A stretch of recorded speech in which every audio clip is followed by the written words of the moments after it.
In the beginning.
Samuel, last Friday, we were done for the night, and he asked me, "Can I stay?" I'm like, "No, rehearsal's done." He's like, "No, can I stay here? Like the weekend, can I sleep here?" I'm like, "No, why do you want to sleep here?" He's like, "I love it here." You know? So that's why I work in youth theater. I love to see the light bulbs go off. I love to see them having a moment of realization and going, the theater's the best place in the world.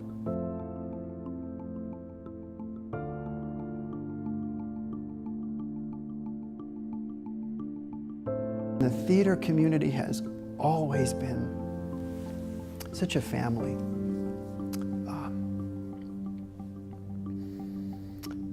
Such a place where anyone can come and feel included and feel accepted. So to take this to the next level, I mean, to actually invite a whole other community of people that I had kind of been ignoring, not really ignoring, I'd been oblivious to it for so long. I had this revelation like, hey, wait a minute, how inclusive are we? No, let's really be inclusive. Let's really invite everyone in. So we're doing it.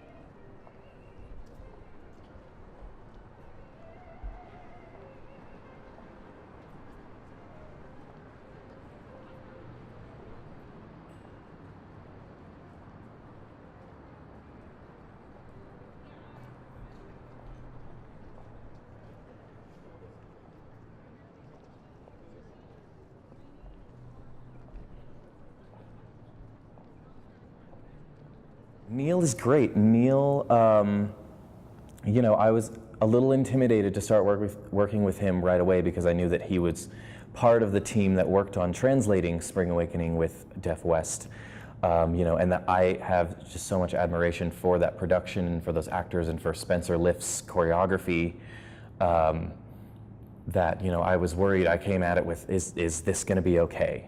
Is this going to be okay? And Neil was so great working with me, telling me, yes, that's a great idea. And most of the time, his job was to tell me, no, I can't understand that as a deaf person. Like an open hand, like all of these things are beautiful. Yeah, yes. Do that. I would like that. Let's do that. The further I went into the language, the more I realized that the movement was already there. The signs were already choreographed. It was the movement translated into ASL. The lyrics translated into ASL were the movement for the show, and all I had to do was keep digging and keep learning.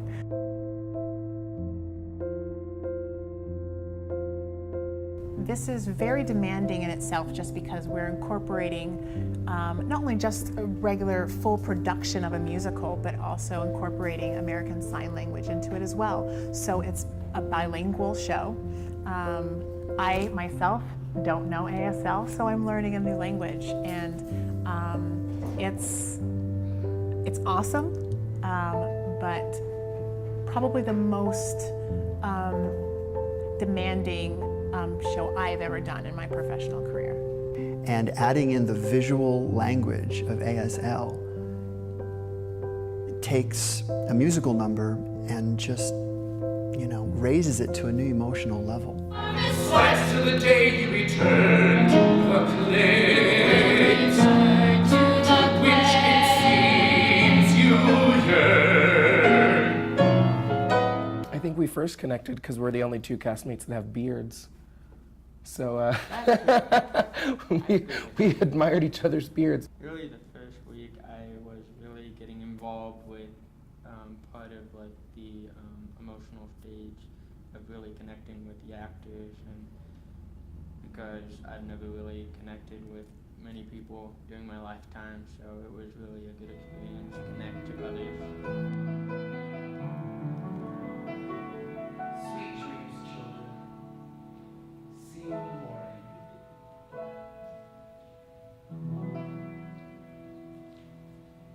I am in awe of the actors that we have working on this. Everybody, right now, we're just a week from opening, and everybody's a little shaky, and everybody's going, I can't believe that I have to know this in a week. I feel like I'm going 100 miles an hour, and I'm like, what's next? I gotta know the next sign, and so these past couple weeks for me have just been singing at work, almost just going through them as fast as I can to make sure that it's almost second nature. The words, that I don't have to think about what my words are, I don't have to think about what my signs are. That's what I'm doing here. I'm doing things so fast, I'm trying to make it so I don't have to think about it, so that I can actually get into character when we perform. This is just like choreography and signing and music, and then all three put together, and then the facial expressions we need for the signing. So it's just a lot all wrapped into one, and we have to perfect it into one thing.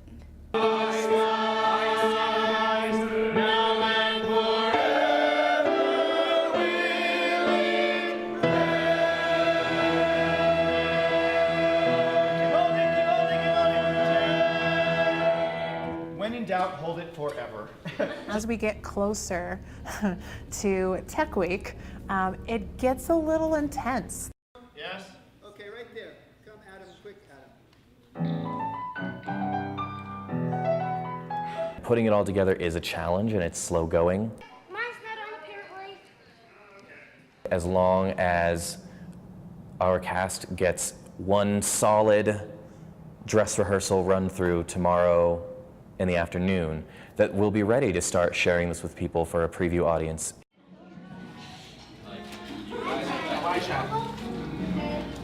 Do you want some straw fries? Keep doing it. Straw fries? So we are in our final dress rehearsal at intermission.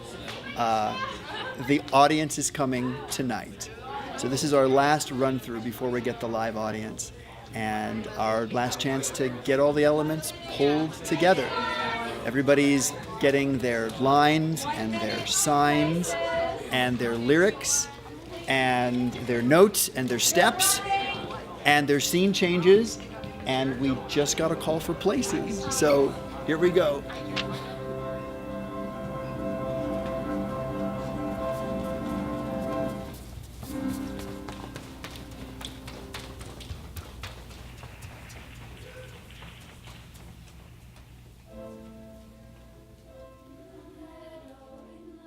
So when I first got here 4 weeks ago, I met Jonathan, and I tried to give him a warning. You've got a long journey ahead of you, right? Yeah. So through a lot of changes, and everything, the vision, my vision and his vision came together. We, with Jonathan Ragsdale as well, and with all of you, to become a success. And I had worked with Deaf West Theater, but I had never seen a group of young people this committed before. And meeting in with so much time, working so hard on those lines to get them right. And so I'm very impressed with all of you. And what's more is that you are showing ASL and exposing it for what it really is. This being a children's musical and something that we're working with kids on, I think it's really important in the world, and especially the world of art, to kind of bridge all of the gaps in culture. I think that's what the arts are really meant to do. It has definitely opened up my eyes to a whole new world of what it is that we can be doing as actors and in the theater. You know, diversity in people is never something to be afraid of. If anything, it's something to be celebrated. My favorite moment in the show is when our lead deaf actor, Samuel, who's playing Father, in the opening number, Father gets the idea to create his people. If that's what you believe, then God created all of us, and he created all of us different for a reason. When I was growing up, I felt different. A lot of us do, right? You get to a certain stage of your life and you look around and you go, why am I so different? What's wrong with me? You go through those stages in your life. And then I discovered the theater. And I realized, oh my gosh, everybody around me is kind of weird and kind of unique. And they like me for my weirdness and my uniqueness. And I felt like I was home.